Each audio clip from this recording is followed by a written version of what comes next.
Warning, the views and opinions expressed in this presentation are those of the producer and those appearing in the show and do not necessarily represent the views of DerryCam, the Town of Derry, or any of its staff or affiliates.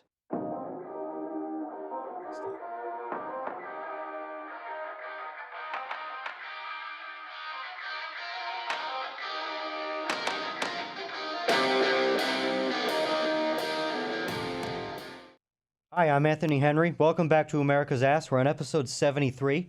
Just want to say, a few days ago, this will be out like a week after, was Columbus Day. Just want to give a big shout out to all my fellow Italian Americans. I got my pin here. Great day to be an Italian American. Great week to be an Italian American. And I'm here today with Alderman Norm Vincent from the city of Manchester. Welcome on. Please tell the audience about yourself. Well, thanks for having me on, Anthony. I appreciate it. My name is Alderman Norm Vincent. I'm Alderman Ward 11 in Manchester, 12 wards. I'm on the west side of Manchester, so we like to call the Upper West Side is Ward 11. It's the old French quarters of the city. I've been doing that we're a little over 18 months now. I got elected in the election of 23, and our election is coming up again for re-election. I'm born and raised in Manchester. Most of my life on the west side. I live with my lovely wife, Christina, and our blended family of 5 kids, 2 dogs, and a house on the west side. So, yeah, I'm happy to be here. Thanks for having me. Well, thank you for coming on. And as you said, we're having an election in Manchester really soon. We are, yeah, November 4th. Yeah, let's hear about it. What are the issues in Manchester? It's on everyone's mind. It's not really, well, there's issues everywhere. As you know, everywhere in the world there's issues, but a lot of things we want to see is it's controlling the income and spending and homelessness and things of those natures. Whereas a city, I think we've made strides these last year and a half. We definitely have worked on the homeless issue a lot. I think we're making good progress there. You know, there are ordinances that we're controlling as well as giving these individuals the treatment they need. There's a lot of upbringing in the city as far as the streets are getting paved. We're working a lot on the infrastructure, a lot of good things, hiring new police officers, working with the fire department to get what they need.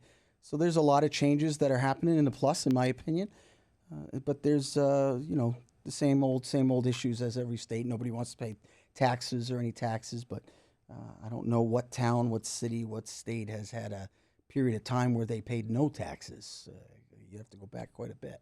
But yeah, so that kind of stuff. But that's what's coming up. November 4th is our election. I believe you guys just had something happen here. We are in March. March, okay. Yeah. March is yours. Okay. Towns aren't really allowed to have elections in November, which I find kind of weird. Why is that? That's just the way, I guess, the way it worked out. The way it works. I know that towns usually get the option between March and May. Okay. We choose the second Tuesday in March. It's a set date all the time. Yep. Okay. Yeah, and we have a town council here. It's a 7-member council, 3 at large, 4 districts instead of wards. Okay. It's the same thing. 3 at large, though. 3 at large, Okay. 4 district. Okay. And we have no mayor. We have a town administrator. Right. And the town administrator is hired by the town council. Okay. So the town council is unique in that it serves as both the legislative and executive body of the town. Interesting. Yeah. So what kind of stuff do you do on a show like this? I'm asking you the questions on your own show. This is a total change right now. We talk about whatever you want. One thing I did want to bring up that you kind of mentioned is the homelessness. And I think I have this theory that I don't think a lot of people think of because I think it's a little unorthodox. Okay, I think almost every issue that New Hampshire and really America faces stems from the mental health crisis we have as a country, as a planet. Right. And I think so many issues in New Hampshire come from that directly. Homelessness would be one of those, absolutely. Certainly.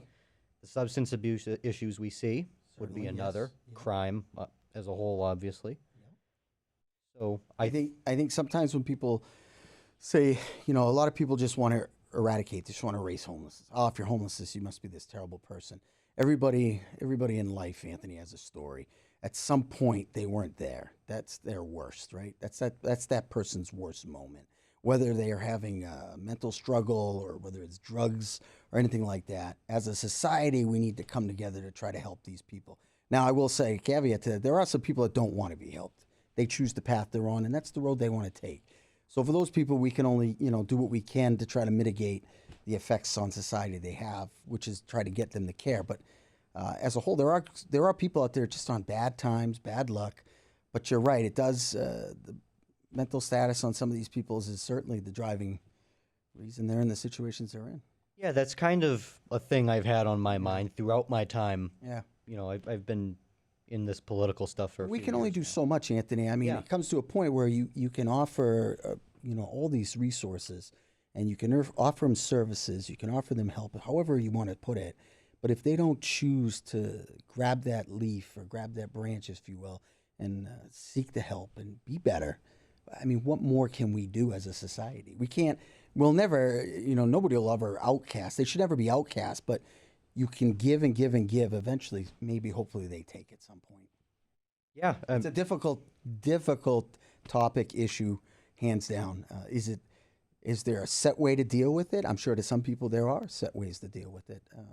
But there's the humanity side of it, and I think we have to all look at that on how we deal with it. well, I've certainly seen an improvement in Manchester when it Big comes improvement, to yes. homelessness Yes, and things the like that. services are there.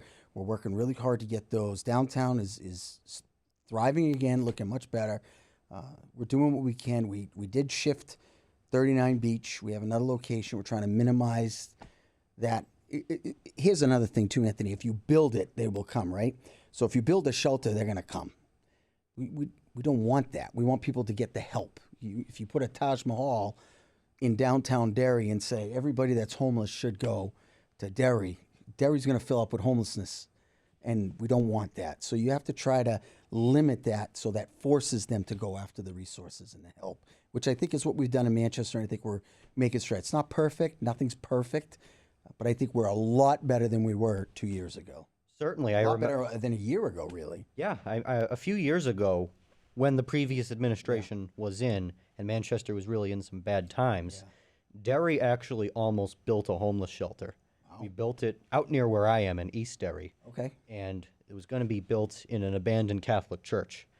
And the planning board and zoning board, I remember, said no Yeah, they shut that down. outright because they didn't want Manchester homeless people, flooding Derry. Well, keep in mind, it's not only Manchester people that are homeless in Manchester, Anthony, as you know that. It's other surrounding towns that bring their homeless to us as well.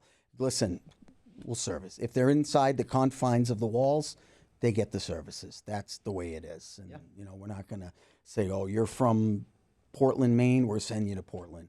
We'll take them and we'll take care of them. It's not the best situation, but it is a situation that we're in, and we'll help anybody that's there. Yeah, but like I said, it's been a stark contrast. It has from been. the last I administration. agree, and anybody that thinks otherwise, unfortunately, just isn't seeing the bigger picture of it. Why do you think they might not be seeing the bigger picture? Well, some people might say they see one thing and they just think it's just an eternal issue. A lot of panhandlers people associate with homelessness. Some of those panhandlers aren't necessarily homeless either. They're out looking for income or jobs or whatever the case is. So there's a lot of stipulations there. But if you look at the bigger picture, as you said, contrast this very different. The city of Manchester is in a direction I think that it's been long needing, which is up. And how do you think the new administration has attained that? Working with utilizing the resources that we have, talking to the people, outreaching the professionals that deal with this on a day-to-day basis. You or I are not subject matter experts in other than what we are, right? So it's like you can tell the police to arrest everybody on the street, but they deal with that every day. They are the subject matter experts, the health department, welfare department. These department heads are good at what they do. They know what they're doing. And I think we've tapped into that to a point we've allowed them to do their jobs. And guidance is what we've been seeking. And I think years ago, if we'd have gotten this guidance and worked it this way, we'd even be better than we are now. But we will be better. We'll continue to grow. We'll continue to take care of those people. So I guess we'll go back to the beginning for you. What made you want to run in the first place? Yeah, that's a good question. So, not a politician, never was. And I retired from the military in 2014. And then I've just been working. I work for the Department of Defense. So I am one of those employees right now that's on furlough while this budget is going on. But back then I said, I want to help my community. I want to do my part, which I think everybody at some point should do. They should do some kind of community enrichment, something that they can give back to the community. I think it makes us valuable to ourselves as far as how we can contribute. So I decided I wanted to run for alderman because I can, alderman, similar to your districts, right? Yes, we have Districts. 4 We focus primarily on the people within my ward, but as a whole, I'm a legislator on the board for the city. But I wanted to help the West Side. I grew up on the West Side. I live on the West Side. I feel like it was time to pay back my community. So I said I'll run. The opportunity forwarded itself. I did that, and I got great support. I got a lot of people that wanted to change. A lot of people that said it was time to freshen up. I think sometimes in local politics, whether it be town, city, I think some people, just become fixated in there. And I think sometimes change is good. I think not necessarily saying we should have term limits or anything in that nature, but I think different perspectives, different views, make it what it is. And I think the more perspective, more views you got, it's good. But it's important. And I did say to myself, running for alderman was important, and I wanted to do it. I wanted to be successful, but I will not jeopardize my values at any rate. So who I am and what I believe in is what I bring forth. I do the work, I do the research, I talk to the people, and that's just the way it is. I don't kind of like to get caught up in the hustle and bustle or rhetoric, as some people would use, but I'm realistic and optimistic. How's that? Does that make sense? Yeah, that makes sense. There you go. And I remember your election a couple years ago. I followed all the races in that, Yeah. especially the mayor race. Yeah, it's a good one. And your race was really a come from behind victory in many ways. I was an unknown. My opponent is very. You had 2 pretty well-known opponents. I actually had a primary. Yes, in my primary there were 3 other opponents. One which was a former alderman, and one that was a current school board member. Everybody good people, nothing ill to say. And we had the primary. I didn't expect to get the support I got, but I actually came in first in the primary, and then I moved on to the general election against the school board member, who was a sitting school board member at the time, and I defeated, and I became victorious. Yeah, I guess I was an underdog, but I believed in the old school method of working, which is going out, talking to the people, hitting the doors, hearing what people have to say, giving them a perspective, saying, well, that may be the case. Again, being a non-politician, I had to learn a lot too. You have to learn how procedures are done. You have to learn how things roll. Nothing happens overnight. You can't snap a finger and fix a pothole. You can fix it within a few days, not 5 minutes after you snap your finger. So things take time, and you have to have patience. And a lot of people just want to be heard. A lot of people want to voice their frustrations. They want to do what they got to do. I have people in my ward that are in positions where they have trouble even taking out their trash, so I'll go and take out their trash for them. It's the little things. It's working for the community, constituent services. That's what appeals to me most about being an alderman, is being able to make a difference and help somebody. That's really what it should be about. I've said it repeatedly on my show. I think it's the one thing that every single guest I've ever had on the show has agreed on, is that New Hampshire politics is a retail business, and if you don't participate in that, you will not be successful. That's correct. You have to be accessible. You have to be understanding. There are some people that I get calls from that are not happy with something, and it's not for me to argue with them. It's for me to try to help them find a solution to the problem that they have, or resolution to what they're trying to work towards. So if you work with somebody, it's a lot easier than working against them. And I say this is not, Anthony, and this is something take forever, and I think anybody would agree. You want to be successful in no matter what you do, whether it be sports, whether it be politics, anything.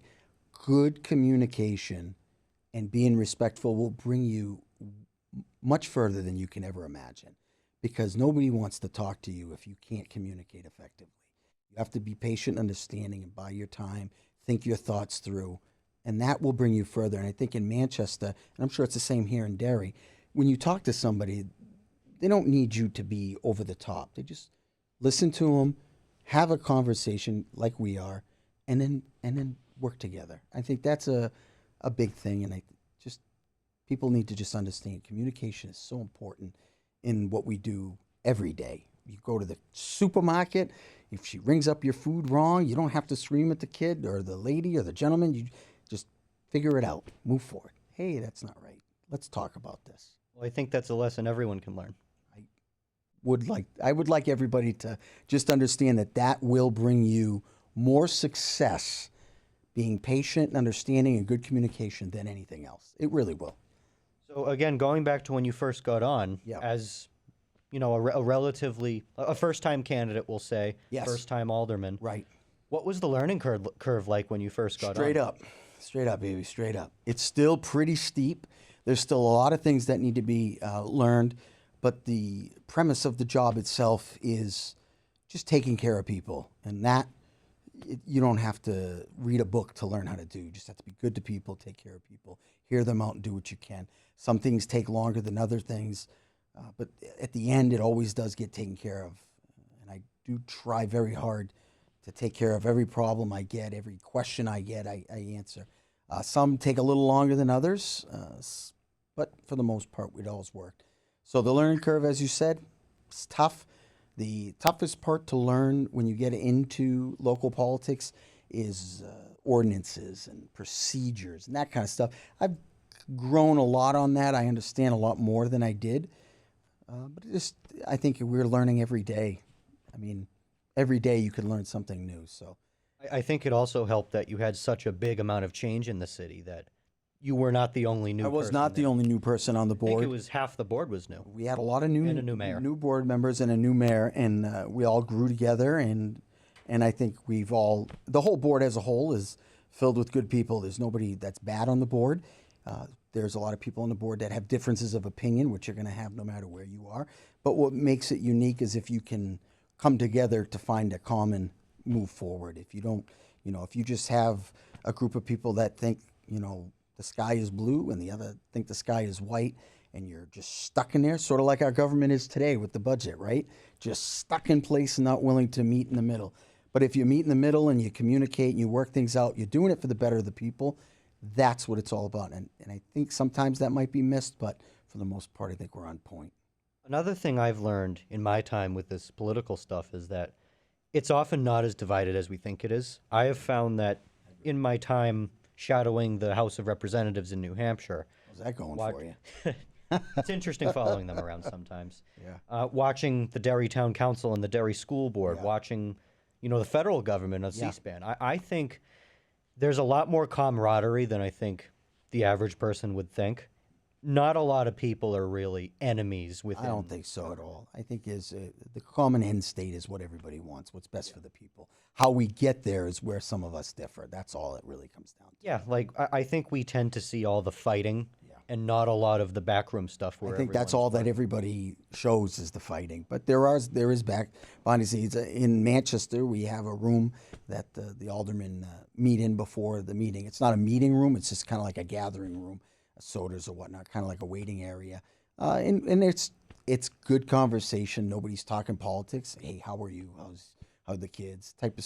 Which just shows that we're all in the same. It's a trench, and we're all in it together, my friend. Before you go on the battlefield. Before you go onto the field, yeah. But it's funny though, because when the cameras are on, some people get very nervous and over animated or just shut down or something. So that effect does.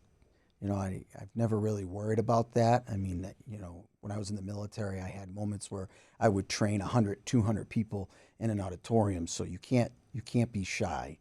You can't be camera shy, as they say. You have to just do what your job is. And aldermen, councilmen, you just have to do it. That's what people voted us in. That's what people gave us confidence and said, hey, take care of this.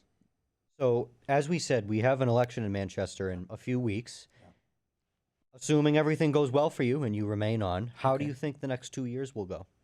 I think it's going to be nothing but progress. I think it's going to go up. I think we're making great strides now as a city. I think the budget next year is going to be a little tight. I know there were some changes made and taxes with Hillsborough and other things like that. I know the budgets are going to be a little tighter, but I'm not familiar with Derry's layout. But in Manchester, I know 80 to 90% of our budget is consisting of only 3 departments, and that's the school board.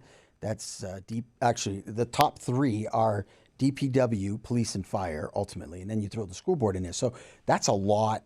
That's a lot of department money, if you will. So you have to. The budget is going to be a challenge next year, but I think we'll find a middle ground. I see nothing but progress moving forward with the homelessness.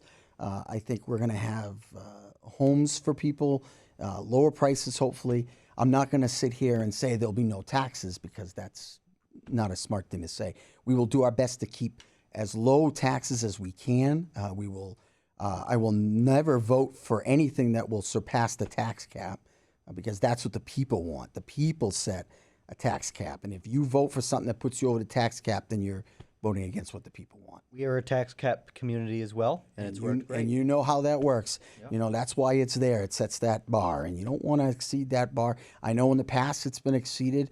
I'm sure there are some situations that have dictated that, but as far as I can see it, I find it very hard to find a reason to go above the tax cap. So I guess so you can see the difference between Manchester and Derry, and so anyone watching at home who doesn't know Derry's budget process can learn. We have a very unique way of doing things in that our school district is a cooperative school district. Okay. So they are not in any way tied to the Right. town of Derry. Right. So where do they get their funding from? They get their funding from the school district gets tax funding, they get some state funding and federal funding. Okay. But they make their own budget with the help of the Fiscal Advisory Committee, which I'm a member of. And the budget is approved through the deliberative session, which is going to be in January this year, Okay. next year. And then in the local election, the school district budget actually goes for a vote of the people. And if it fails, they have to put a default budget in. And on the town side, the town council creates the budget. Right. There is the people don't vote on it.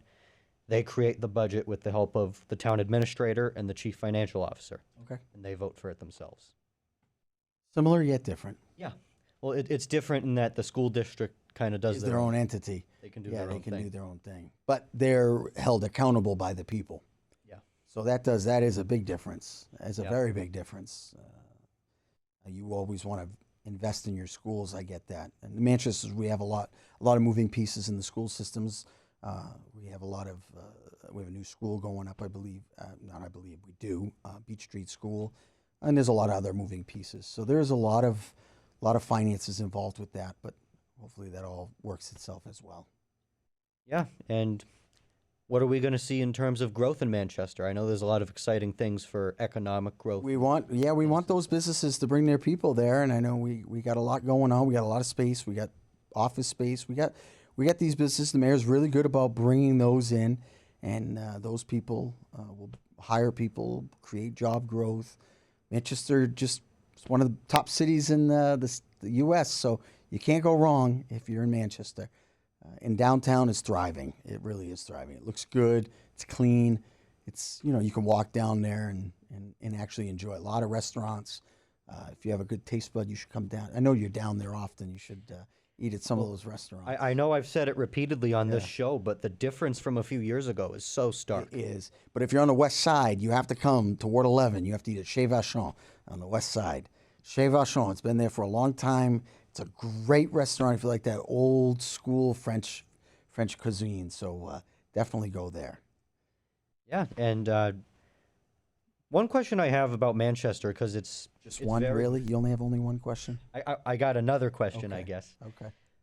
What is the communication like between the Board of Aldermen and the school board? Because I know in Derry, over the past few years, our school board and town council have had a strained relationship. I wouldn't say, well, it's not really strained. The school board does what they do, and the Board of Aldermen does what we do. So we do have a committee that has both school board members and aldermen on it, and they meet together and usually comes back to the Board of Aldermen. We don't have any joint sessions. They do. In fact, they just met last night, the school board, and then we meet usually the following Tuesday. So it's unique because it is so large. Manchester School District is quite large. So they kind of do the school board is that. I don't know if I'd say strained. We just don't have situations where we're working together. It becomes more in the foreground around budget time because, the school board creates a budget.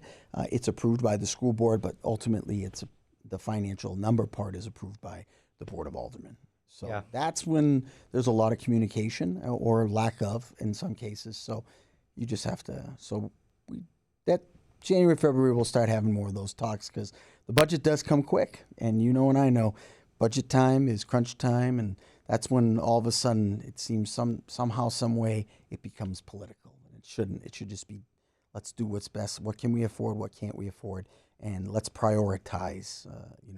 What is more important? You need tires for the car to move. You don't necessarily need tinted windows before tires. So you have to prioritize, and I think once you get to that point, then there can be a rhythm to it. I describe Derry's as kind of strained because we're still kind of dealing with the fallout of the 2024 local election and what our school district tried to I'm do. aware of that. Yeah. Yeah, with the new school. So they're still trying to become friends again, but we also have a committee like that. I believe there's Joint committee where they yeah. Yeah, there's 3 counselors, 3 school board members, and we actually have 3 state reps on that committee as I well. think that's important. Yeah. It's important to bridge that gap. Yeah, and the state senator and I think the president of Pinkerton's board of trustees is on that as well. Thinking of where you go, yeah. Yeah, so we are just about out of time, so feel free to give any That was the closing statement. fastest 30 minutes I've ever seen. Every single guest says that. That's the fastest 30 minutes. I probably did 90% of the talking, but you sat there like a good man and just listened, so I appreciate that. Hey, this show is about the guest. I don't prepare anything. It's all on the fly. I'm just a regular guy trying to do my part. That's it. Retired veteran, trying to do my part in the city of Manchester, hoping to get another shot to continue moving forward in November. And that's pretty much where I sit right now. But I'm happy to be here, and I'm glad you invited me, and I couldn't thank you enough. Well, thank you for coming on, and I'll close with a bit of a message, kind of dovetailing off our conversation today. Never be afraid to get involved in your community. 100%. Whether it be, your local government, state government, school government, and also never be afraid to let your voice be heard. Never be afraid to be loud, to say the controversial thing, even if it gets you in a little trouble. Stand up for the people that depend on you. That's a lesson I've kind of learned over the last few weeks with some stuff that's happened. But I think, given what's happened in America over the last couple months, whether it be Charlie Kirk and all the other things, we need to find our voice again. We need to stop being afraid to say the unspoken things, because that's not what America's about. America was founded off of bravery, off of voice. America was founded off of not being afraid to say what we think. I mean, that's what the Declaration of Independence was. So there's an election in Manchester soon. Derry will have ours in March. We're going to start seeing who's going to be running for that soon. I say it almost every show, but start paying attention, get involved, and run. If you can run, run. I'm Anthony Henry. This has been America's Ass. Thank you for watching.